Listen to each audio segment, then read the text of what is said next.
Sardor kafesida nima o'zgarishlar bo'lyapti? Aka, nima yasayapsiz? Qo'rami deyman aka, uzunidan. Yangi joylar qulluq bo'lsin, yangi joylar.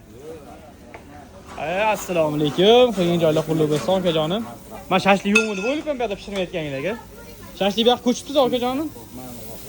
Xullas, akalar, ukalar, opalar, singillar, tabriklasanglar bo'ladi. Sardor kafesi yangi joyga ko'chdi, ya'ni bu yerda pishirardik. Hozir bu yoqqa o'tdik, ya'ni katta uzun qilib 4 metrlik qilib qo'ralarni yasatdik, xudo xolasa. Hammasi sizlar uchun, ya'ni shashlik tez pishishi uchun, sifatli pishishi uchun, toza, akkuratni, zo'r bo'lishi uchun qilamiz.